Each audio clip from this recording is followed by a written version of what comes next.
Alors, mes chers élèves de la première préparatoire, bonjour. Alors, aujourd'hui, j'ai l'honneur d'être avec vous pour travailler 2 leçons de grammaire. Je suis là parce que Madame Mariam, malheureusement, est malade. Prions pour qu'elle guérisse vite et qu'elle revienne pour travailler avec vous. Alors, au début de l'année, vous avez travaillé les classes grammaticales. Puis, on a abordé les fonctions et on a dit parmi les fonctions, vous avez travaillé le sujet et l'attribut. Parmi les autres fonctions qu'on va travailler, nous avons les compléments d'objet et les compléments circonstanciels. Cette première vidéo, c'est pour travailler les compléments d'objet. Ça va? Les compléments d'objet. C'est quoi les compléments d'objet? Le complément d'objet, ça c'est un complément essentiel. On ne peut pas donc le supprimer, ni même le déclasser. Par exemple, je mange la pomme. Ça va? Je ne peux pas dire la pomme je mange. Je ne peux pas le déplacer. C'est sa place après le verbe. Ça va?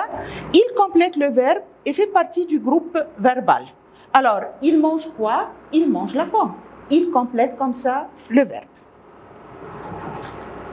Bon, quels sont les différents types de compléments d'objet? Alors, comme vous dites, nous avons 2 genres. Le complément d'objet direct, ce qu'on appelle COD, et le complément d'objet direct, ce qu'on appelle COI. Et on va voir les 2 maintenant. Voilà le COD et voilà le COI.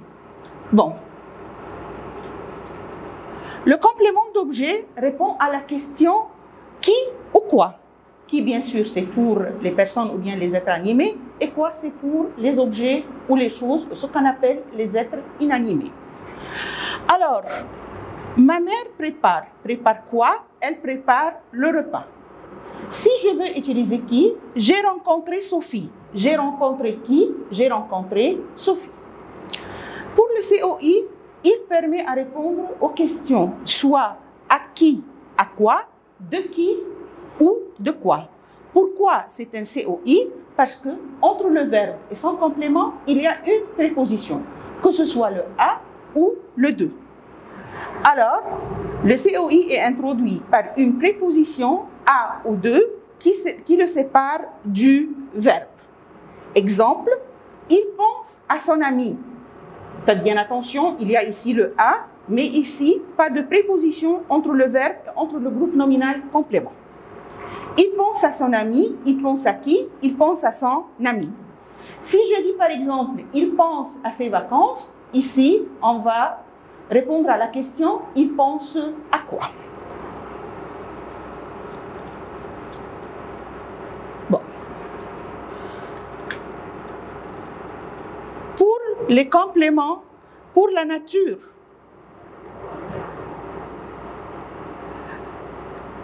des compléments d'objet.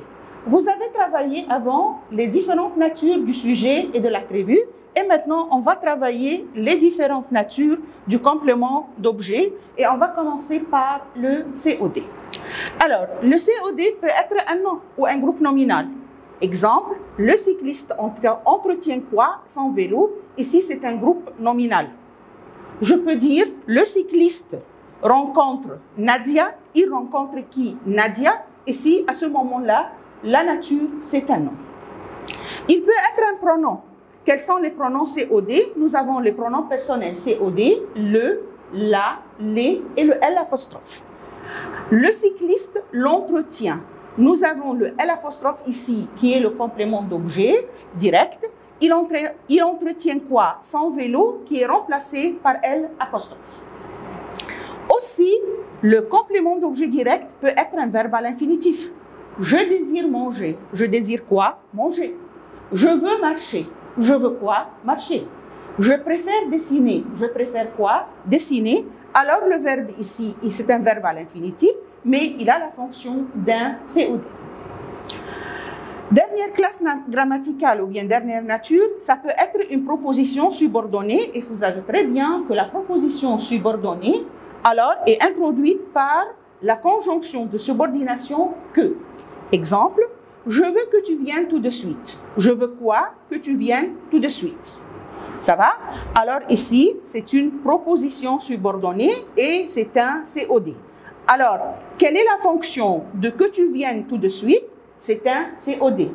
Quelle est la nature que tu viens tout de suite? C'est une proposition subordonnée. Maintenant, pour le COI, alors on va voir que le COI va avoir les mêmes natures que le COD. Et voyons, par exemple, ça peut être un nom ou un groupe nominal. Il parle à Pauline. Il parle à qui? À Pauline. À ce moment-là, c'est un nom. Il parle à la jeune fille. Il parle à qui? À la jeune fille. Et vous voyez que c'est un groupe nominal. Quelle est la différence entre un nom et un groupe nominal? Un nom, voilà, Pauline, c'est un nom. Groupe nominal, c'est-à-dire il est formé d'un déterminant, d'un nom, et on peut ajouter aussi un adjectif ou bien une proposition subordonnée relative. Bon, le COI peut être quoi? Un pronom, que ce soit un pronom personnel, un pronom relatif, un pronom démonstratif. Et le pronom personnel COI, c'est lui et leur. Il parle à qui? À celle-ci. Alors, celle-ci ici, c'est un pronom démonstratif. Alors, les pronoms démonstratifs, nous avons ce, celle, celui, celle. Et les pronoms relatifs, vous les connaissez. Bon, maintenant, ça peut être aussi un verbe à l'infinitif. Il accepte de lui parler. Ça va? Ça peut être une proposition subordonnée.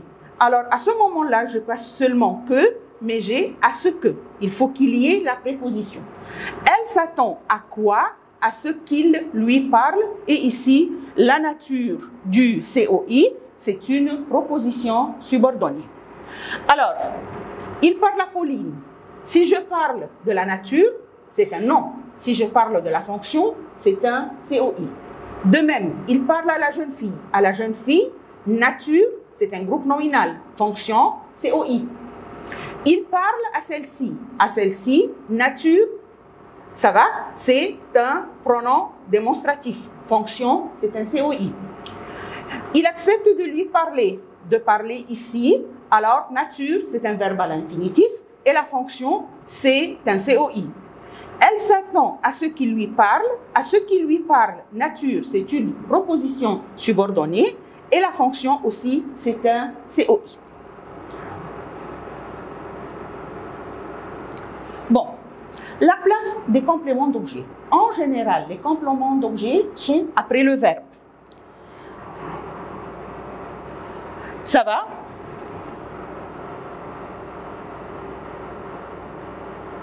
En général, les compléments d'objet viennent après le verbe, mais parfois, on les trouve avant les verbes et on va voir quand on peut les trouver avant le verbe.